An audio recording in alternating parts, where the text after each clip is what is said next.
World top rankings ఉన్న universities లో ఎలాంటి ఐఎల్స్ రాయకుండా ఫ్రీ ఎడ్యుకేషన్ అండ్ స్కాలర్షిప్ అందుకోవాలంటే కాంటాక్ట్ విదేశ్ కన్సల్ట్స్. సార్ నమస్తే సార్, సి నాగార్జున రెడ్డి గారు.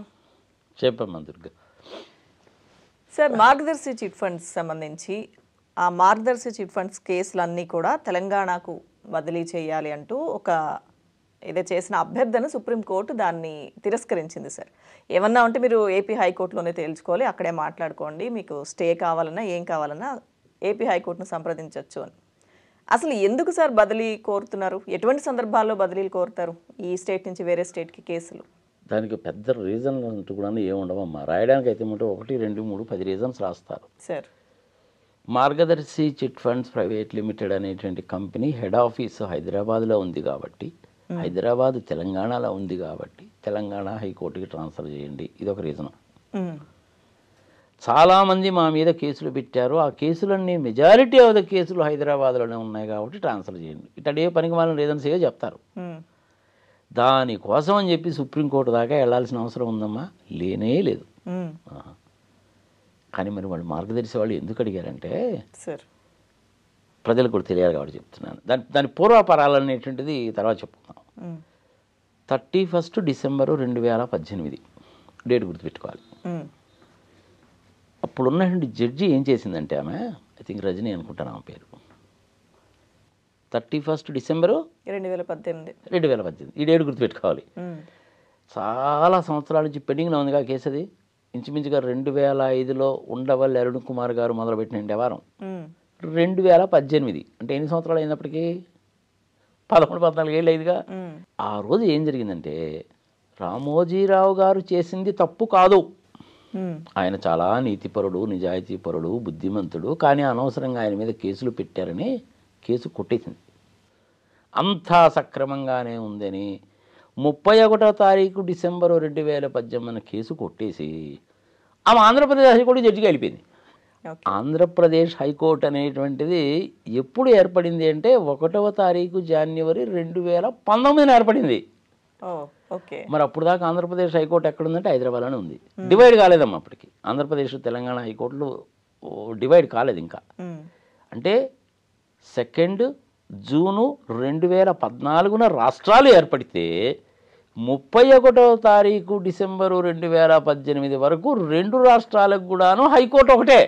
ఆ రోజు డివైడ్ అయిందనమాట. డివైడ్ కావాలంటే సుప్రీంకోర్టు వాళ్ళు ఒప్పుకోవాలి, బిల్డింగ్ ఉండాలి, లైబ్రరీ ఉండాలి, 24 hours టైం ఉండాలి, జడ్జెస్ని ఎలకేట్ చేయాలి, ఈ ఫైల్స్ అన్నీ అక్కడికి ట్రాన్స్ఫర్ చేయాలి, ఇదంతా వ్యవహారం ఉంటుందిగా. ఈ వ్యవహారానికి ఒక 3-4 నెలలు పట్టచ్చు, ఒక 5-6 నెలలు పట్టచ్చు, అంతకంటే ఎక్కువ పట్టదు. కానీ ఇక్కడే ఉంచారు 4 సంవత్సరాల పాటు ఇంచుమించుగా. తర్వాత ట్రాన్స్ఫర్ చేశారన్నమాట. అది కూడా ఎట్లా ట్రాన్స్ఫర్ చేశారు, స్టేట్ గవర్నమెంట్ వాళ్ళు రిక్వెస్ట్ చేశారు, మాకు అంతా రెడీగానే ఉందండి అని. అందుకని సుప్రీంకోర్టు వాళ్ళు ఏం చేశారంటే 1వ తారీఖు జనవరి 2019 నుంచి ఆంధ్రప్రదేశ్ హైకోర్టు సపరేట్గా ఎస్టాబ్లిష్ చేయండి, సపరేట్గా మీరు అక్కడే వాదోపవాదనలు విని జడ్జిమెంట్స్ ఇవ్వండి అని సుప్రీంకోర్టులో చెప్పారు. దానికి చంద్రబాబు నాయుడు నానా గోల్ చేశాడమ్మా. ఎందుకో తెలుసా, అట్టటి చేస్తారని మీరు చేయడానికి వీల్లేదన్నాడు. అదేంటండి చంద్రబాబు గారు 1 జనవరి కల్లా మేము రెడీ అయిపోతున్నాం అని చెప్పి మీరే అన్నారు కదా, అందుకని మేము ట్రాన్స్ఫర్ చేసామంటే అప్పుడు అసలు సంగతి చెప్పాడనమాట. లేదండి బిల్డింగ్ అయితే కట్టాము, ఇంకా లైబ్రరీ ఎస్టాబ్లిష్ చేయాలి, ఎయిర్ కండిషనింగ్ వర్క్ జరుగుతున్నాయి, జనరేటర్ ఫిట్ చేయలేదు ఇంకా అన్నాడు. ఇవన్నీ కుదరవు బాబు, మీరు అక్కడ పోండి అన్నారు. చెంబు తపేళ వేసుకొని పోయారు. అది జరిగింది. ఓకే, దానికంటే ముందే ఏం జరిగిందో మనకు తెలుసు కదా సార్. ఓటుకు నోటు సంగతి సమాచారం తెలుసు కదా మనకి. అది జరిగిన తర్వాత కూడాను ఇంకో 2-3 సంవత్సరాలు పట్టిందమ్మా ఇది జరగడానికి. ఎనీహో ప్రజలే తెలియాలి కాబట్టి చెప్పుకుంటున్నాం. మరి ఇప్పుడు ఈరోజు సుప్రీంకోర్టు వాళ్ళు ఏం డెసిషన్ ఇచ్చారు అంటే, మీరు హైకోర్టుకి వెళ్ళి తేల్చుకోండి, ఏపీ హైకోర్టుకి వెళ్ళి తేల్చుకోండి, తెలంగాణ హైకోర్టుకి అంటే తెలంగాణ హైకోర్టుకి ఇది ట్రాన్స్ఫర్ చేయడానికి వీలు లేదు, మీరు వెళ్ళి ఆంధ్రప్రదేశ్లోనే తేల్చుకోండి అని చెప్పారు. కానీ రామోజీరావు గారు ఏమన్నారంటే, ఆంధ్రప్రదేశ్ హైకోర్టులో అయితే కనుక నాకు అవకతవకలు జరుగుతాయి, నేను అనుకున్న విధంగా నాకు ఫేవరబుల్గా జడ్జిమెంట్ రాదు, వీళ్ళకి ఇక్కడ తగినంత స్టాఫ్ లేదు, వ్యవహారాలు ఏంటో వీళ్ళకి తెలియదు, హెడ్ ఆఫీస్ అనేటువంటిది హైదరాబాద్లో ఉంది, ఇట్లాంటి రీజన్స్ పెట్టాడు. సుప్రీంకోర్టులో చూశారులే పోస్వామి, నువ్వు 86 ఏళ్ళ పెద్ద మనిషి, నువ్వు what is what who is who నీకు బాగానే తెలుసు, పోయి అక్కడే తెలుసుకోకుండా. అసలు ఇట్లాంటి కేసులు సుప్రీంకోర్టు దాకా పోవాల్సిన పనే లేదమ్మా. పని బాట లేని పనులు అనమాట ఇవన్నీ. ఇంతవరకు అయితే నీకు క్లారిటీ వచ్చింది కదా? సార్. రైట్. అసలు ఇప్పుడు సెకండ్ పాయింట్ ఏంటంటే అసలు ఈ మార్గదర్శి వ్యవహారం ఏంటి? సార్, మార్గదర్శి అనగానే 2 విషయాలు గుర్తుపెట్టుకోవాలమ్మా మనం. మార్గదర్శి ఫైనాన్షియర్స్, మార్గదర్శి చిట్ ఫండ్స్ ప్రైవేట్ లిమిటెడ్. సరే ఇప్పుడు లిమిటెడ్ అయిపోయింది అనుకో, మార్గదర్శి చిట్ ఫండ్స్ లిమిటెడ్, ఈ 2 సపరేట్ అమ్మా. ఇది పాయింట్ నెంబర్ 1. మార్గదర్శి చిట్ ఫండ్స్ వాళ్ళు చిట్ ఫండ్ వ్యాపారం ఒక్కటే కాదు, వాళ్ళు రకరకాల వ్యాపారాలు కూడా చేస్తారు. పాత షిప్పుల్ని తీసుకొచ్చి, అంటే అది వైజాగ్ కావచ్చు, ఇక్కడ కావచ్చు, చెన్నై కావచ్చు, ఎక్కడికైనా సరే తీసుకొచ్చి వాటిని పగలగొట్టి అందులో ఉండేటువంటి diesel oil, electrical wirings, generator, ఇనుము, చెక్క అన్నీ కూడా అమ్ముకోవచ్చు. ఆ వ్యాపారం కూడా చేస్తారు వీళ్ళు. తెలుసా ఎవరికైనా ఈ సంగతి? లేదు సార్. వాళ్ళ వ్యాపారం కూడా చేస్తారు, చేశారు కూడా. For information. ఇట్లాంటి చాలా విచిత్రమైన పనులు కూడా ఉంటాయి మార్గదర్శి వాళ్ళు చేసేటువంటి దాంట్లో. ఇంకొకటి ఏంటంటే మార్గదర్శి ఫైనాన్షియర్స్. అసలు కేసు ఏంటంటే మార్గదర్శి ఫైనాన్షియర్స్దే. ఓకే. మార్గదర్శి ఫైనాన్షియర్స్ అనేటువంటిది రామోజీరావు గారి కిందనే ఉంది. ఆయన ఏం చేశారంటే 2650 కోట్ల రూపాయలు అనేటువంటిది నీలాంటి వాళ్ళ దగ్గర, నాలాంటి వాళ్ళ దగ్గర డబ్బులు వసూలు చేశాడు. రిజర్వ్ బ్యాంక్ ఆఫ్ ఇండియా చట్టము సెక్షన్ 45S 1997లో ఎమెండ్ చేసిన తర్వాత కానీ, అంతకు ముందు కానీ, నువ్వు కానీ, నేను కానీ, మన కెమెరామ్యాన్ కానీ, మీ టీవీ వాసు గారు కానీ, మోడీ గారు కానీ, అమిత్ షా గారు కానీ, చంద్రబాబు నాయుడు కానీ, జగన్మోహన్ రెడ్డి కానీ, మమతా బెనర్జీ కానీ, దేశంలో ఎవరూ కూడాను పబ్లిక్ దగ్గర అలా డబ్బులు వసూలు చేయకూడదు అనేటువంటిది ఆ సెక్షన్ 45S. మరి రామోజీరావు గారు ఎలా చేశారు? సో మార్గదర్శి చిట్ ఫండ్స్ లిమిటెడ్ పేరు మీద కలెక్ట్ చేయడానికి వీలు లేదనేది కంపెనీస్ యాక్ట్లో ఉంది. అందుకని ఆయన ఆ పని చేయలే. నేను కలెక్ట్ చేయకూడదని చెప్పి లేదు కదా అని చెప్పి ఇట్ట మొదలుపెట్టాడు ఆయన. కానీ దానికి ఆల్రెడీ ఆర్బీఐ చట్టం ఉంది. Reserve bank of India act 1934 ప్రకారం, బ్యాంకింగ్ రెగ్యులేషన్ యాక్ట్ ప్రకారం, ఇన్కమ్ ట్యాక్స్ యాక్ట్ ప్రకారం నువ్వు ఏ చట్టమైనా తీసుకో, అవన్నీ కూడా అక్కర్లేదు. రిజర్వ్ బ్యాంక్ ఆఫ్ ఇండియా చట్ట ప్రకారం కూడాను చెప్పే కదా నేను పెద్ద లిస్టు, మోడీ గారి దగ్గర నుంచి నీ వరకు నా వరకు కూడా ప్రజల దగ్గర నుంచి డబ్బులు వడ్డీకి తీసుకోకూడదు. మరి ఆయన 2650 కోట్లు తీసుకున్నాడుగా. మరి ఎట్లా తీసుకున్నాడు? ఇంత చేడు జరుగుతుంటే రిజర్వ్ బ్యాంక్ ఆఫ్ ఇండియా గాడుదలుగా వస్తుందా? రాష్ట్ర ప్రభుత్వాలు ఏం చేస్తున్నాయి, కేంద్ర ప్రభుత్వం ఏం చేస్తుంది? ఇది కదా జనాలు అడిగేది. ఎవరు కూడాను దీని గురించి పట్టించుకోలేదు. ఫస్ట్ టైము రాజశేఖర రెడ్డి గారు చీఫ్ మినిస్టర్గా ఉన్నప్పుడు ఏం చేశాడంటే, అంతకుముందు సంవత్సరాల్లో కొంతమంది ఇలాగే పబ్లిక్ దగ్గర డబ్బులు తీసుకొని బోర్డు తిప్పేసి మోసాలు చేశారు. అలాంటి కేసులు కొన్ని వాళ్ళ దృష్టికి వచ్చినాయి. అట్లాంటి వాళ్ళు ఎవరెవరు ఏమేం చేశారు, ఎంతమంది ప్రజలు దీని మూలకంగా నష్టపోయారనేది ఒక లిస్టు తయారు చేస్తే అది ఇంచుమించుగా 300 కోట్ల రూపాయల మేర జరిగినాయంట. అప్పుడు మరి ఇన్నాళ్ళు గవర్నమెంట్స్ ఏం చేస్తున్నాయా, ఎందుకు పట్టించుకోలేదు, అసలు వాళ్ళని ఎందుకు అరెస్ట్ చేసి బొక్కలో ఎందుకే లేదు, వాళ్ళ ఆస్తిపాస్తులు ఏమని అనుకుంటే జప్తు చేయాలి కదా, ప్రజల దగ్గర డబ్బులు తీసుకోవడం ఏంది, ఇట్లా చేయడం ఏంటి అంటే, ఇదే ఉంది సార్ 300 కోట్ల రూపాయలు పెద్ద ఎక్కువ అనుకుంటున్నారా ఏంటండి బాబు, మార్గదర్శి రామోజీరావు గారండి 2650 కోట్లు కలెక్ట్ చేశారండి, మరి దాని సంగతి ఏంటండి అన్నారు. ఎవరు? ఉండవల్లి అరుణ్ కుమార్ గారు. అప్పుడు ఆయన రాజశేఖర రెడ్డి గారు చెప్పాడు, ఇదండి వ్యవహారము, అరే అదేంటి ఇట్టెట్ట జరుగుతుంది, అది సంగతి సమాచారం, దీని గురించి ఎంక్వైరీ చేయాల్సిందేను, చేయకూడదు కదా, చట్టం వైలేషన్ కదా అని రిజర్వ్ బ్యాంక్ ఆఫ్ ఇండియా వాళ్ళని అడిగారు. ఇట్లా వైలేషన్ జరిగిందండి అంటే, వైలేషన్ జరిగిందనే సంగతి మాకు తెలుసండి, మేము ఆయనకు లెటర్ రాశాము, నేను ఇచ్చేస్తానని చెప్పి ఆయన అన్నాడు కాబట్టి మేము కూడా పెద్దగా పట్టించుకోలేదు. ఇప్పుడు దాని మీద ఎంక్వైరీ కనుక చేయాలంటే మా దగ్గర ఉండేటువంటి స్టాఫ్ సరిపోదు, దానికి పోలీస్ డిపార్ట్మెంట్ సహకారం ఉండాలి, రెవెన్యూ డిపార్ట్మెంట్ సహకారం ఉండాలి, సబ్జెక్ట్ తెలిసిన వాళ్ళు ఉండాలి, ఐఏఎస్లు కొంతమంది ఉండాలి, ఐపీఎస్లు కొంతమంది ఉండాలి, సబ్ రిజిస్టర్ ఆఫీస్లో పనిచేసే వాళ్ళు ఉండాలి, జాయింట్ కలెక్టర్స్ ఉండాలి, ఫ్రాడ్ ఇన్వెస్టిగేటర్లు కావాలండి, మా దగ్గర అంత స్టాఫ్ లేదు, మీ రాష్ట్రంలో జరిగింది కాబట్టి మీరే యాక్షన్ తీసుకోండి అని చెప్పారు వాళ్ళు. మా సహాయ సహకారాలు ఉంటాయి, ఇది లీగాలిటీ, మీరే యాక్షన్ తీసుకోండి అన్నారు. అది మొదలైంది. దానికి రామోజీరావు గారు ఏమంటారంటే, నేను హిందూ అన్డివైడెడ్ ఫ్యామిలీ పేరు మీద తీసుకున్నాను, కంపెనీ పేరు మీద తీసుకోలేదు, పార్ట్నర్షిప్ ఫరం పెట్టి తీసుకోలేదు, ఎల్ఎల్పి పెట్టి తీసుకోలేదు, ట్రస్ట్ పెట్టి తీసుకోలేదు, సొసైటీ పెట్టి తీసుకోలేదు, నేను హిందూ అన్డివైడెడ్ ఫ్యామిలీ పేరు మీద తీసుకున్నాను అంటాడు ఆయన. మరి హిందూ అన్డివైడెడ్ ఫ్యామిలీ అంటే ఏంటి? మనందరిది ప్రతి ఒక్కళ్ళది కూడా హిందూ అన్డివైడెడ్ ఫ్యామిలీ. నేనున్నానమ్మా, నేను, నా భార్య, నా 3 పిల్లలు, మాదొక హిందూ అన్డివైడెడ్ ఫ్యామిలీ. ఇప్పుడు నా కూతురికి పెళ్ళి అయిందనుకో, తను తన భర్త, అదొక హిందూ అన్డివైడెడ్ ఫ్యామిలీ. నా కొడుకు పెళ్ళయింది, వాడు, వాడి భార్య, వాడి పిల్లలు, అదొక హిందూ అన్డివైడెడ్ ఫ్యామిలీ. అంటే పెద్ద అన్డివైడెడ్ ఫ్యామిలీలు అట్లా అట్లా అట్లా చిన్నవి అవుతుంటాయి. ఇప్పుడు నా కొడుకు మ్యారేజ్ అయిపోయింది కదా, వాడు, వాడి వైఫ్ అన్డివైడెడ్ ఫ్యామిలీ. రేపు వాడికి పిల్లలు పుట్టారు, 4 ఉన్నారనుకో, వాళ్ళది అన్డివైడెడ్ ఫ్యామిలీ. అది అలా అభివృద్ధి చెందుతూనే ఉంటుందిగా. ఇది అన్డివైడెడ్ ఫ్యామిలీ కాన్సెప్ట్. ఆయన ఏమంటాడంటే రామోజీరావు గారు, undivided family, Hindu undivided family తీసుకుంది కానీ నేను తీసుకోలేదంటాడు ఆయన. ఓకే, మరి చట్టం ఏం చెప్పింది? తీసుకోకూడదని చెప్పింది. ఎవరు చెప్పారు ఇది? రిజర్వ్ బ్యాంక్ ఆఫ్ ఇండియా చెప్పింది. రిజర్వ్ బ్యాంక్ ఆఫ్ ఇండియా చెప్పడమే కదమ్మా, అప్పుడు రిజర్వ్ బ్యాంక్ గవర్నర్గా ఉన్నటువంటి వేణుగోపాల్ రెడ్డి అని ఎవరైతే ఉన్నారో ఆయన రాసిన ఒక పుస్తకంలో కూడా దీని రెఫరెన్స్ రాశాడు. మా నోటీసుకి వచ్చింది, మేము ఆయనకు నోటీసు పంపించాము, నేను పే చేసేస్తాను, ఇక మీద చెయ్యనులేండి అన్నాడు. అందుకని ఏదో జరిగిపోయింది కదా అని మేము పెద్దగా పట్టించుకోలేదని ఆయన పుస్తకంలో కూడా రాశాడు. ఉండవల్లి అరుణ్ కుమార్ గారు రాజశేఖర్ రెడ్డి గారు ముందు పెడితే దీన్ని, ఆయన దాని గురించి ఎంక్వైరీ చేయడానికని చెప్పి ఎంక్వైరీ చేస్తే బయటకు వచ్చిందనమాట. 2650 కోట్ల రూపాయలు. చెయ్యకూడదు ఆయన.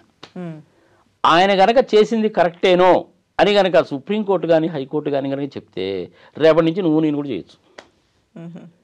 అంతకుముందు చాలామంది ప్రజల దగ్గర అలాగే డబ్బులు వసూలు చేసి బోర్డులు తిప్పేసి కొన్ని వేల మంది ఇబ్బంది పడ్డారు అన్న సంగతి తెలిసిన తర్వాత, అంతకంటే చాలా పెద్ద మొత్తంలో ఈయన చేశాడని చెప్పి తెలిసిన తర్వాత ఊరుకుంటారా? ఊరుకోరా?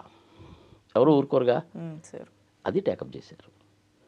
చివరికి ఇది 17 సంవత్సరాలు గడిచిపోయిందమ్మా. ఇప్పటికి 2005లో మొదలైంది, 2024 అంటే ఎన్నాళ్ళైంది మీకు ఇప్పుడు? 2005 నుంచి 24 అంటే 19 ఇయర్స్ దగ్గర, అంతే కదా. 2005, 2021, 15 ప్లస్ 4 అంటే 19 ఏళ్ళు అయింది కదా. ఇంతవరకు ఆ కేసు తేలా. మరి ఎందుకు తేలలేదు అనేసి అంటే రామోజీరావు గారు ఆర్గ్యుమెంట్ ఎట్లా ఉంటుందంటే, హిందూ అన్డివైడెడ్ ఫ్యామిలీ కింద తీసుకున్నానండి, మీరు నాకు నోటీస్ ఇస్తారేందంటాడు. అయ్యా, హిందూ అన్డివైడెడ్ ఫ్యామిలీకి కర్త కర్మ క్రియ నువ్వే. హిందూ అన్డివైడెడ్ ఫ్యామిలీ కర్తకు నువ్వే కాబట్టి నీకు ఇచ్చారండి అంటే నో అట్టియడానికి వీల్లేదు, హిందూ అన్డివైడెడ్ ఫ్యామిలీకి ఇవ్వాలంటాడు. హిందూ అన్డివైడెడ్ ఫ్యామిలీ అని అడ్రస్ ఉండదుగా. ఇది ఒక పాయింట్. రామోజీరావు అని చెప్పి కనుక రాస్తే, రామోజీరావు అని రాస్తావేందా, నాకేం ఫ్యామిలీని ఏం లేదనుకున్నావా? చెరుకూరి రామోజీరావు నేను, నువ్వు రామోజీరావు అని నోటీస్ ఇస్తావేంది? రామోజీరావులు దేశంలో బొచ్చినంత మంది ఉంటారు, నా ఇంటికి వచ్చేవేంది అంటాడు. సరే ఇంతగా ఎందుకు వచ్చిన బాధ, ఈ ముసలాడికి ఏదో చిప్పు దొబ్బింది లేని చెరుకూరి రామోజీరావు అని చేసుకెళ్ళారనుకో, ఇమ్మీడియట్గా పాన్ కార్డు తీసి చూపించి ఏముంది పేరు అంటాడు. పాన్ కార్డులో ఏముంటుందంటే రామోజీరావు చెరుకూరు అని ఉంటుంది. ఓకే, నీకేమన్నా బుర్రా బుద్ధి ఉందిరా దరిద్రం ఉండాడక, చూడు నా పాన్ కార్డులో ఏముందో, రామోజీరావు చెరుకూరు అని ఉందండి, నోటీసులో ఏం రాశావు నువ్వు అంటాడు. అంత లిటిగెంట్ అనమాట ఈయన. ఇలాంటి పనికి మాల లిటిగేషన్లు పెట్టి ఇన్నాళ్ళు దాన్ని డ్రాగన్ చేసుకుంటూ వచ్చాడు. గవర్నమెంట్స్ ఎవరు పట్టించుకోలేదు. రాజశేఖర్ రెడ్డి గారు ఇనిషియేట్ చేశాడు, ఉండవల్లి అరుణ్ కుమార్ గారు టేకప్ చేశాడు. చివరికి ఆయన ఏం చేశాడు అనుకుంటున్నావు? ఉండవల్లి అరుణ్ కుమార్ మీద 50 లక్షలు పరున్నట్టు దావా వేసాడమ్మా, నువ్వు నా పేరు బదనాం చేసావని. ఆ కేసు కూడా ఉంది.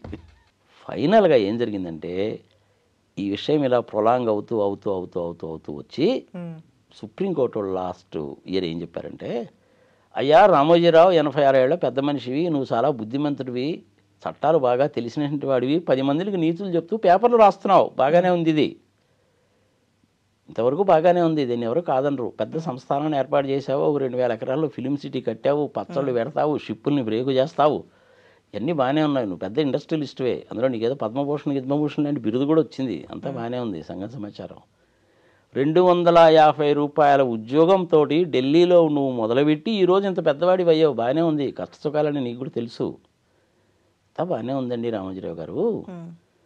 2650 కోట్ల రూపాయలు నేను వసూలు చేసిన మాట వాస్తవమే, ఇచ్చిన మాట వాస్తవమే, నువ్వే చెప్తున్నావు కదా. ఆయనే చెప్పాడు ఆ సంగతి. ఎవరి దగ్గర తీసుకున్నావు, ఎప్పుడు తీసుకున్నావు, ఎలా తీసుకున్నావు, ఎంత తీసుకున్నావు చెప్పు. ఎవరికి ఇచ్చావు, ఎప్పుడు ఇచ్చావు, ఎంత ఇచ్చావు, ఎలా ఇచ్చావు, ఎంత వడ్డీతో సహా పే చేసావో చెప్పు, ఈ లెక్క పట్టురా అన్నారు చివరికి సుప్రీంకోర్టు వాళ్ళు. ఇన్ని సంవత్సరాల నుంచి ఎవరు అడగలేదమ్మా, ఫస్ట్ టైం సుప్రీంకోర్టు వాళ్ళు అది అడిగారు. అయిపోయింది రామోజీరావు పని. ఓకే, చెప్పాలి కదా మరి. సార్ అంతకుముందు ఆయన డిక్లేర్ చేశాడుగా 2650 కోట్ల రూపాయలు తీసుకున్నాను అన్నాడు. అంటే నువ్వు తీసుకున్నావు ఒప్పుకున్నావుగా. మొట్టమొదటిలో ఏమన్నావు, నేను తీసుకోలేదు, హిందూ అన్డివైడెడ్ ఫ్యామిలీ తీసుకుంది అన్నావు. తర్వాత ఏం చెప్పావు, తీసుకున్న మాట వాస్తవమేనండి అన్నావు. మరి ఇచ్చేసావా అని అడిగితే ఇచ్చేసాను కూడా అండి అనా పైసలతో అన్నావు. ఆ లెక్క పట్టురా బాబు అన్నారు సుప్రీంకోర్టు. ఇప్పుడు ఆయన లెక్క చూపించాలి. ఆ లెక్క కనుక చూపిస్తే అందులో మరి నేను అనొచ్చు అని కూడా తెలియదు కానీ బొక్కలు చాలా తెచ్చినాయేమో అందులో. కొంతమంది పేర్లు చెప్పలేడు ఆయన. ఓకే, దానికి కూడాను ఏమి చేశాడో తెలిసిన విచిత్రం, సార్ ఎవరి దగ్గర తీసుకున్నాను కనుక చెప్తే రాజశేఖర్ రెడ్డి గారు వాళ్ళ ఇంటి మీదకి దొమ్మికి పంపిస్తాడు, వాళ్ళ మీద కేసులు పెట్టి వాళ్ళని వేధిస్తారు, వాళ్ళు ఆ బాధ భరాయించలేక ఆత్మహత్యలు కూడా చేసుకుంటారేమో, అందుకని చెప్పి నేను చెప్పనన్నాడు. ఇది విచిత్రంగా ఉందా లేదా? ఇట్లా పనికి మాలిన లిటిగేషన్లు ఏదో చిన్నవి పట్టుకొని ఇలా చేస్తూ ఉంటాడు. విచిత్రం ఏంటంటే పాపం జగన్మోహన్ రెడ్డి గారి విషయంలో అంతే, చంద్రబాబు నాయుడు 17A విషయంలో లోద్రానే, ఈ రామోజీరావు గారి విషయంలో కూడా లోద్రానే. అదే లోద్రా గారు 17Aకి వచ్చేసరికి పళ్ళు రాలిపోయినాయి. పాపం ఆయన పిచ్చోని చేశారు పాపం లోద్రాని, మంచి వ్యక్తిని 17A విషయంలో. ఇప్పుడు రామోజీరావు గారి విషయంలో కూడా అదే అవుతుంది. ఆయన కనుక నిజంగానే ఎవరి దగ్గర తీసుకున్నాడో కనుక చెప్తే, ఎవరికి ఇచ్చాడో చెప్తే ఆ లెక్క టాలీ కాదు. 700-800 కోట్ల రూపాయలకి లెక్క చెప్పలేడు అట, నాకు కూడా తెలియదమ్మా. ఓకే, ఇంత గట్టిగా ఇంత ఇదిగా నేను కూడా ఎందుకు చెప్పగలుగుతున్నానంటే, సార్ నేను బ్రహ్మాండ కంపెనీలో సీఏ చేస్తున్నప్పుడు ఈ మార్గదర్శికి సంబంధించిన అన్నీ చూసేవాళ్ళం. ప్రియా పికిల్స్ చూసాం, మార్గదర్శి చిట్ ఫండ్స్ చూసాం, మార్గదర్శి ఫైనాన్షియర్స్ చూసాం, డాల్ఫిన్ హోటల్స్ చూసాం. ఇట్లా వాళ్ళకి ఇంకొక 50 కంపెనీలు కూడా ఉన్నాయి. ప్రధానంగా ఉన్న కంపెనీలు అన్నీ చూసాం. ఈనాడు ఆడిట్కి కనుక వెళ్తే ఇక్కడ సోమాజిగూడలో ప్రెస్ క్లబ్ ఆపోజిట్లోనే ఉంటుంది. ఆ 2nd ఫ్లోర్లో కానీ 4th ఫ్లోర్లో కానీ వెళ్ళేవాళ్ళం అన్నమాట మేము ఆడిట్కి. పేపర్లో అడ్వర్టైజ్మెంట్ వస్తాయా, ఆ అడ్వర్టైజ్మెంట్ స్కేల్ తీసుకొని కొలవాలి, పొడవెంత వెడల్పెంత కొలిసి ఎన్ని స్క్వేర్ సెంటీమీటర్స్ చూడాలి. 20 స్క్వేర్ సెంటీమీటర్స్కి 10 రూపాయలు, 20 రూపాయలు, 30 రూపాయలు రేట్లు ఉంటాయమ్మా. ఫస్ట్ పేజీలో అయితే ఇంత రేటు, లాస్ట్ పేజీలో అయితే ఇంత రేటు. పైన ఈనాడికి అటుపక్క ఇటుపక్క 2 బాక్సులు ఉంటాయి చూసావా, ఆ బాక్సుల్లో ఇస్తే ఇంత రేట్ అని ఉంటుంది. దాని ప్రకారం మేము ఆడిట్ చేయాలన్నమాట. ఆడిట్ చేసేవాడు చూసేవాడు, అదొక చిన్న పార్ట్. అది అకౌంట్స్లో కరెక్ట్గా ఎక్స్పెండిచర్ పెట్టారా లేదా, దానికి ఓచర్స్ ఉన్నాయా, బిల్స్ ఉన్నాయా అనేది ఒక పార్ట్. ఇది కాకుండా ఇప్పుడు ఏమయ్యేదంటే మనకి ఇండియాలో న్యూస్ ప్రింట్ ప్రొడక్షన్ లేదు. మామూలు పేపర్ అనేది రాస్తే ప్రింటింగ్ కుదరదు, దాని న్యూస్ ప్రింట్ పేపర్ అనేది సపరేట్. అది మనం నోట్లు ముద్రించడానికి పేపర్ సపరేట్ అమ్మా. చాలామంది అది పేపర్ అనుకుంటారు, పేపర్ కాదు, అది ఒక రకమైన క్లాత్. అది జనాలకు చాలామంది తెలియదు, విచిత్రంగా ఉంటుంది. ఇది ఏంద్రా నాగార్జున రెడ్డికి చిప్పు తప్పింది అది ఇట్టడి చెప్తున్నాడు అని చెప్పి అనుకోబాకండి, మీరు ఎత్తుక్కోండి, ప్రశాంతంగా కూర్చొని తెలుస్తాయి మీకు. అదొక రకమైన పేపర్. అది ప్రపంచంలో అది కూడా అందరూ తయారు చేయరమ్మో, కొన్ని కంపెనీలు మాత్రమే ఉన్నాయి. పాకిస్తాన్ వాళ్ళు కొన్నా, ఇండియా వాళ్ళు కొన్నా కానీ ఆ కంపెనీ దగ్గర నుంచి పేపర్ కొనాలి, ఆ కంపెనీ యూకేలో ఉంది. ఓకే, అట్లనే న్యూస్ ప్రింట్ కూడా మనకు మ్యానుఫ్యాక్చరింగ్ లేదు. మనం అప్పుడు ఏం చేసేవాళ్ళు అంటే కెనడా నుంచి, సోవియట్ రష్యా నుంచి, పోలాండ్ నుంచి, జర్మనీ, హంగరీ, స్వీడన్ ఇట్లాంటి కంట్రీస్ నుంచి ఆ న్యూస్ ప్రింట్ని ఇంపోర్ట్ చేసుకునేవాళ్ళం. ఆ న్యూస్ ప్రింట్ అంతా కూడా పెద్ద పెద్ద రోల్స్లోను బండిల్స్లో వస్తుంది అనమాట. అదంతా కూడా వైజాగ్ వస్తుంది. వైజాగ్ దగ్గర నుంచి మిగిలినటువంటి ప్లేసెస్కి డిస్ట్రిబ్యూట్ చేస్తారనమాట. దానికి ఆడిట్ బ్యూరో సర్క్యులేషన్ అని ఒకటి ఉంటుంది. వాళ్ళే అలాట్మెంట్ చేస్తారు. వాళ్ళకి వన్స్ ఇన్ ఎవ్రీ 3 monthsకి లెక్క చెప్పాలి. నేను రోజుకి ఇన్ని లక్షల పేపర్లు ప్రింట్ చేస్తున్నాను, సంవత్సరానికి ఇంత పేపర్ కావాలి నాకు అని చెప్పి దానికి ఒక కోట అనమాట. అది దాన్ని బట్టి వీళ్ళకి అలాట్ చేస్తారు.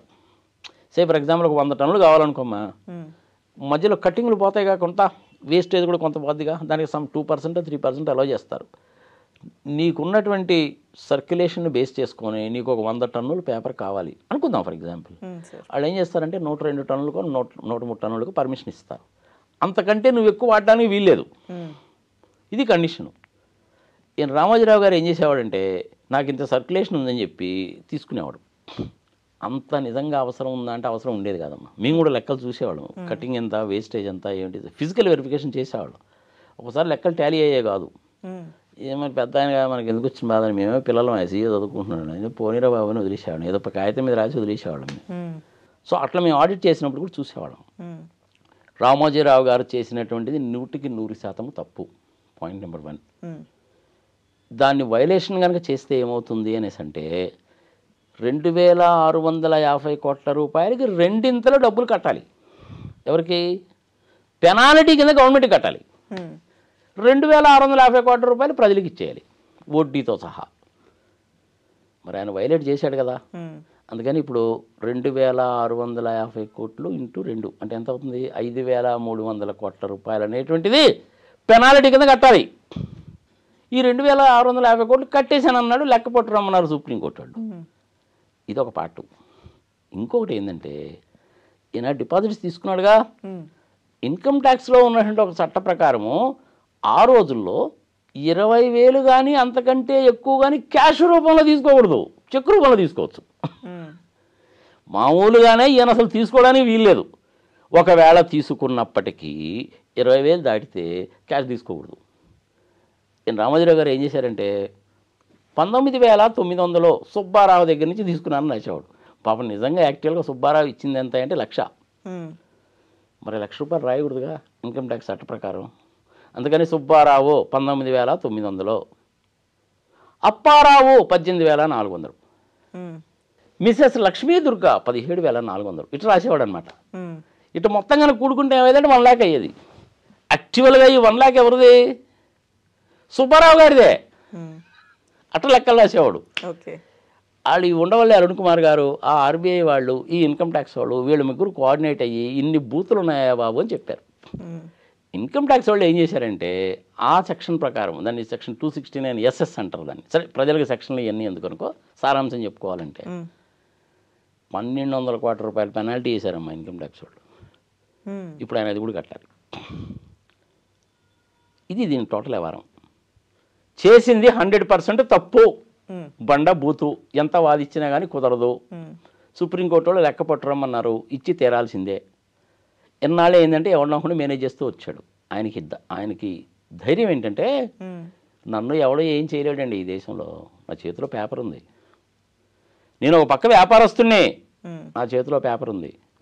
ఏ గవర్నమెంట్ అన్నా నా మీద కనుక ఎంక్వైరీ కనుక పెడితే వాడి మీద నేను రాస్తా. ఈ మాట నేను చెప్పడం లేదమ్మో దుర్గా, నేను చెప్తున్నాను అనుకునేవు. సుప్రీంకోర్టు జడ్జి అన్న మాట చెప్తున్నా. ఆయనకి 2 హ్యాట్స్ ఉన్నాయంట. ఆయనకి సంబంధించిన కేసు కనుక వచ్చినట్టు కనుక అయితే, ప్రభుత్వాలు కనుక కేసు కనుక పెట్టినట్టయితే బిజినెస్ అనే హ్యాట్ తీసేసి ప్రభుత్వం అనే హ్యాట్, పత్రికా రంగం అనే హ్యాట్ పెట్టుకుంటాడంట. ఇదొక వేషం. ఎందుకంటే కేసు పెట్టిన ప్రభుత్వాల మీద దుమ్మెత్తిపోస్తాడు. ఇప్పుడు కూడా మనకి ఈనాడు పేపర్లు అన్నీ వచ్చాయని బూతులే కదమ్మా, టీవీలో వచ్చే కూడా బూతులే కదా. ప్రజలు చూడడం మానేశారు అనుకో, that is a different thing. ఇంత ముందున్న సర్క్యులేషన్కి చాలా పడిపోయింది ఇప్పుడు, అది ప్రజలు నమ్మడం లేదు. ఇది నేను చెప్తున్న మాట కాదమ్మా, సుప్రీంకోర్టు జడ్జి చెప్పిన మాట. నీకు 2 టోపీలు ఉన్నాయా బాబు, 2 టోపీలని ఎప్పుడు ఏ టోపీ కావాలంటే ఆ టోపీ పెట్టుకుంటున్నావు అని ఆయనే అన్నాడు. ఇప్పుడు ఈ వేషాలకు వదలడం. ఇంతకుముందు ఏం చేసేవాడంటే గవర్నమెంట్ వాళ్ళు పోనీ అబ్బా ముసలాడు ఎందుకు వచ్చిన బాధ మన మీద ఏం రాసి తస్తాడు ఏందంట అని వదిలేసేవాళ్ళు. ఎవరు పట్టించుకునేవాళ్ళు కాదు. ఫస్ట్ టైము ఎప్పుడైతే ఈ రకమైన కంప్లైంట్స్ వచ్చినాయో, ఇంచుమించుగా 30-40 మంది ఈ విధంగా 300 కోట్ల రూపాయల జనాలను మోసం చేసి వేల మంది ఇబ్బంది పడ్డారండి అని ఆయన దగ్గర తెలిసిందో, వాటన్నిటికంటే ఇది మరీ పెద్ద కేసు అండి అని దీన్ని టేకప్ చేశారు. అట్లా బయటకు వచ్చింది ఇది. ఆయన ఉద్దేశం ఏంటంటే, నేను ఎప్పటి నుంచో చేస్తున్నా, ఇంతవరకు నన్ను ఎవడో ఏమీ చేయలేకపోయాడు, గవర్నమెంట్లు ఎవరో నన్ను చేయవు, నేనంటే భయము, నా చేతిలో పేపర్ ఉంది, నేనంటే భయం జనాలకి, ఎవడు చేయడానికి ధైర్యంతో ఏడ్చాడు. ఎన్టీ రామారావు అంతటోనే దించేశానయ్యా లక్ష్మీపార్వతి పేరు అడ్డం పెట్టి. వీళ్ళంతా కోన్కేసుగా గొట్టంగా ఏం చేస్తారు వీళ్ళు నన్ను అనేటువంటి ధైర్యం. కానీ ప్రతిదానికి కూడాను ఒక ఎండ్ అంటూ ఉంటుందిగా, ఉండదా? ఖచ్చితంగా ఉంటుంది. పెరుగుట విరుగుట కొరకే అనేటువంటిది సామెతేగా.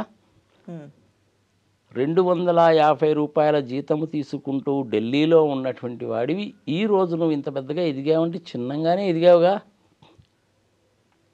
అవునా? జీజే రెడ్డి అని ఒక ఆయన పేరు నాను ఎప్పుడన్నా? లేదు సార్. ఆయన ఒక పెద్ద history, that is a different thing. ఆయన కొన్నాళ్ళు కనపడలేదు సంగతి సమాచారం. ఆయన వైఫ్ ఏమో చెకోస్లోవేకియాను. మొన్న ఈ మధ్య ఆయన అబ్బాయి కూడా బయటకు వచ్చి మార్గదర్శి వాడు నన్ను ఈ విధంగా ఏడిపించారండి ఈ సంగతి సమాచారం అని ఆయన కూడా చెప్పాడు.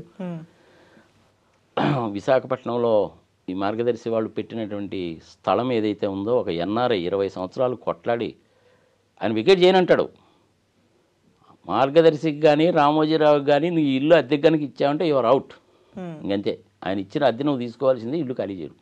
అది విజయవాడలోనూ జరిగింది, మొన్న ఈ మధ్య కొట్టేశారు. వైజాగ్లోనూ జరిగింది. వాడు ఎన్ఆర్ఐ యాక్టివ్గా పాప మా చోట సీతమ్మదారిలో ఉండేది. వాడు కొట్లాడి మొత్తానికి తెచ్చుకున్నాడు. ఉండవల్లి అరుణ్ కుమార్ గారు ఫస్ట్ బయటికి తీసుకొచ్చాడు. రాజశేఖర రెడ్డి గారు చనిపోయిన తర్వాత మిగిలిన వాళ్ళు ఎవరు పట్టించుకోలేదు. రోసయ్య గారు కిలారు గారు పట్టించుకోలేదు. జగన్మోహన్ రెడ్డి వచ్చిన తర్వాత మళ్ళీ టేకప్ చేశాడు. అందుకని ఇది ఇట్లా జరిగింది. చివరికి అల్టిమేట్గా ఏం జరుగుతుంది? 86 ఏళ్ళు కదమ్మా ఇప్పుడు ఆయనకి. ఇంకో సంవత్సరం దీన్ని ఇలాగే లాగుతారు. ఏదో వాంతులు వచ్చినాయనో విరోచనాలు వచ్చినాయనో చూశాం కదా. బెడ్ మీద పండుకొని ఆయన చేసిన వేషాలని చూశాం కదా. పక్కన ఉన్న డాక్టర్ ఏమో ఆరోగ్యంగానే ఉన్నాడని చెప్తున్నాడు. అది కూడా రికార్డ్ అయింది. ఏమో నాకు ఆరోగ్యం బాగలేదు, అది నాకు చిట్ట అయిందేమో, దీన్ని చంద్రవదనం అంటారో, ఆ వదనం అంటారో, ఈ వదనం అంటారో అని చెప్పి ఏదో అంటుంటాడు. పాపం ముసలాయన అయిపోయాళ్ళమ్మా తీసేయి. అల్టిమేట్గా కేసు డిసైడ్ ఎప్పుడు అవుతుంది అంటే, మరి అనొచ్చు అనుకుంటా నాకైతే తెలియదు కానీ మధురుగా, ఆయన చనిపోయాడు అన్న పక్క రోజే డిసైడ్ అవుతుంది కేసు. ఎందుకు? 2 ఏళ్ళు జైలు శిక్ష ఉందమ్మా దాంట్లో. ఓకే, 2 పెనాల్టీ కట్టాలి, 2 సంవత్సరాలు జైల్లో ఉండాలి నువ్వు. ఇప్పుడైనా సరే కేసు కనుక డిసైడ్ అయితే రామోజీరావు గారు 2 ఏళ్ళు జైల్లో ఉండాల్సిందే. 88 ఏళ్ళ పెద్ద మనుషులు కూడా జైల్లో ఉన్నారమ్మా. లాలూ ప్రసాద్ యాదవ్ జైల్లో లేడా? అట్లనే ఇంకొంతమంది చీఫ్ మినిస్టర్లు కూడా ఉన్నారు. 86-85 ఏళ్ల వయసులో ఉన్నటువంటి వాళ్ళు కూడా జైల్లో ఉన్నవాళ్ళు ఉన్నారు. 75 సంవత్సరాల వయసు అప్పుడు జైలుకి వెళ్ళి 10 సంవత్సరాల నుండి బయటకు వచ్చిన వాళ్ళు కూడా ఉన్నారు. చీఫ్ మినిస్టర్ల ర్యాంకులో ఉన్నటువంటి వాళ్ళు ఉన్నారు కొంతమంది. సరే, ఇప్పుడు వాళ్ళ లిస్ట్ అంతా నేను యాడ్ చెప్పేది ఎత్తుక్కొని దొరుకుతుంది మీకు. అట్లాంటప్పుడు రామోజీరావు గారు అయిన ఎక్సెప్షన్ ఏం కాదు. ఈయన ఏదో అలా మేనేజ్ చేస్తూ ఉంటాడు. ఏం జరుగుతుందన్నది మనం చూడాలి. వరస్ట్ సిచ్యువేషన్లో ఏం జరుగుతుందంటే, ఆయన ఏజ్ని కానీ ఇంకోటి దాన్ని దృష్టిలో పెట్టుకొని ఆయన చనిపోయిన తర్వాత కేసు డెసిషన్ వస్తుంది. అప్పుడు ఏమంటారు? చనిపోయిన మనిషికి జైలు శిక్ష అయిందండి అంటారు. కానీ మరి డబ్బులు ఎవరం ఏంది? కట్టేశానని చెప్పి ఆయనే చెప్పాడు కదా. ఆ లెక్క మటుకు తేలుతుంది. ఆ 2650 కోట్ల రూపాయలు ఎవరి దగ్గర తీసుకున్నారు, ఎవరికి ఇచ్చారు, కరెక్ట్గా లెక్క టాలీ అయిందా లేదా చూస్తారు. అందులో పేర్లు ఏంటో చూస్తారు. వాళ్ళ మీద ఎంక్వైరీ పెడతారు. 1 కోటి రూపాయలు, 2 కోట్లు, 3 కోట్లు డిపాజిట్ చేసిన వాళ్ళు ఉన్నారు. మళ్ళా నీకు ఈ 3 కోట్లు ఎక్కడొచ్చిందా అప్పారా అని అడుగుతారు. వాడు చెప్పాలి దానికి లెక్క. నేను వ్యాపారం చేసి సంపాదించానండి అను, పొలం మీద సంపాదించానను, రియల్ ఎస్టేట్ చేసి సంపాదించానను, ఎక్స్పోర్ట్ బిజినెస్ చేశానను, ఏదో ఒకటి చెప్పాలి వాడు. అట్లా అడ్డంగా ఇరుక్కుపోయేటువంటి వ్యవహారం ఇంచుమించుగా 700-800 కోట్ల రూపాయలు ఉంటుందనేది ఎటువంటిది ఒక టాక్. మనకు తెలియదు, సుప్రీంకోర్టు వాళ్ళు చెప్తారు, విందాం. అందులో చంద్రబాబు బినామీలకి సంబంధించిన డబ్బులు చాలా ఎక్కువ ఉన్నాయనేది అమ్మా మనది క్లియర్గా తెలియదు. అది సుప్రీంకోర్టు వాళ్ళు చెప్తే కానీ తెలియదు. మరి వాళ్ళు చెప్పిందాక మనం వెయిట్ చేద్దాం. చేసింది మటుకు 100% తప్పు. ఆయన చేసింది 100% కరెక్టే అంటే రేపటి నుంచి నేను కూడా పని చేయొచ్చు, నువ్వు కూడా పని చేసుకో. నీ మీద నమ్ముకుంటే ఎవరైనా డబ్బులు ఇస్తే తీసుకో. నీతిగా నిజాయితీగా నువ్వు దాన్ని ఉపయోగించుకో, మళ్ళీ వాళ్ళకి డబ్బులు పే చేయి. అబ్బాయి ఇవన్నీ ఏమి లేవండి, సంగతి సమాచారాన్ని బోర్డు తిప్పేస్తానని, నీ ఆధార్ కార్డు మార్చుకొని, ఓటర్ ఐడి మార్చుకొని, హైదరాబాద్ వదిలిపెట్టి జనాలకు ఎవరికి కనపడకుండా పోయావంటే పో, నీ ఇష్టం. అది అట్లా చేసినటువంటి వాళ్ళు ఈయనకంటే ముందు చేసినటువంటి వాళ్ళదే ఆ 300 కోట్లు 30 మంది 40 మంది ఆ పని చేశారట ఆంధ్రప్రదేశ్లోనూ తెలంగాణలో. అది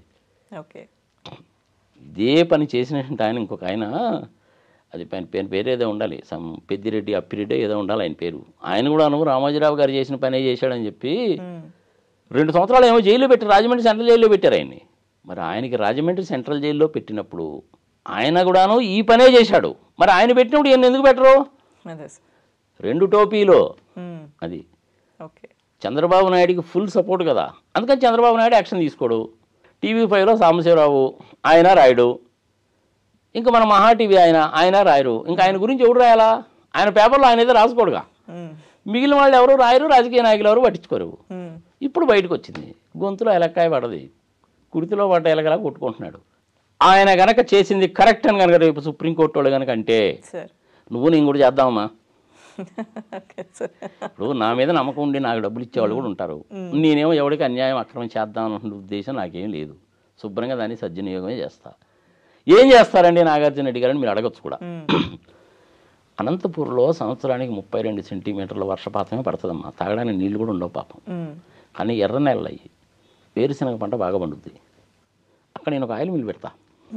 నా చేతిలో 10 కోట్లు ఉన్నాయంటే క్యూలో నిలబడి బ్యాంకులో 40 కోట్లు అప్పిస్తారు మనకు. 50 కోట్లతో నేను ఆయిల్ మిల్ పెడతాను. మంచి రేట్ ఇచ్చి రైతుల దగ్గర వేరుశనగకాయలు కొంటాను. మంచి క్వాలిటీ నూనె సప్లై చేస్తాను. ఒక 400-500 మందికి ఎంప్లాయ్మెంట్ కూడా వస్తుంది. మంచి పనే కదా. అవును సార్. మరి అంటే ఒక చార్టర్డ్ అకౌంటెంట్గా ఇండస్ట్రీ ఎట్ట పెట్టేవాళ్ళు అప్పుడు ఎట్లా తెచ్చుకోవాలి నాకు తెలుసు కాబట్టి, ఆ ఏరియాని గురించి నాకు బాగా తెలుసు కాబట్టి నేను ఆ మాట చెప్తున్నా. నేను రామోజీరావు చేసినట్టు చేయను, డబ్బులు తీసుకొని ఎగ్గొట్టడం ఇట్లాంటి పనులు చేయను నేను. సో అయితే ఈ కేసులో ఏం జరుగుతుందో చూడాలి సార్, అంతే కదా. చూడాలి అంటే సుప్రీంకోర్టు వాళ్ళు ఫైనల్గా చెప్పిందాక చూడాల్సిందే. గత 17-18 సంవత్సరాల నుంచి కూడా ఉండవల్లి అరుణ్ కుమార్ గారు అలుపెరుగని పోరాటం లాగా చేస్తానే ఉన్నాడు. ఆయన ఆర్గ్యుమెంట్ కూడా కరెక్టే. ఎస్ఎస్ ప్రసాద్ అనే ఆయన అడ్వకేటు, ఆయన దగ్గర ₹1 ఫీజు తీసుకోకుండా కేసు వాదిస్తూనే ఉన్నాడు.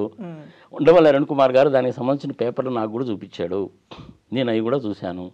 చార్టర్డ్ అకౌంటెంట్ కాబట్టి నాకు ఎక్కడ ఏం జరిగిందో తెలుసు. బ్రహ్మయ్యన్ కంపెనీలో ఉన్నప్పుడు ఆడిట్ చేశాను కాబట్టి నాకు తెలుసు. ఇంకా విచిత్రం ఏంటంటే అన్నదాత అని ఒక పేపర్ ఉందమ్మా వాళ్ళకి. ఆ అన్నదాత పేపర్కి మా మామయ్య ఎడిటరు, కోలా సైదుల రెడ్డి అని ఎడిటరు.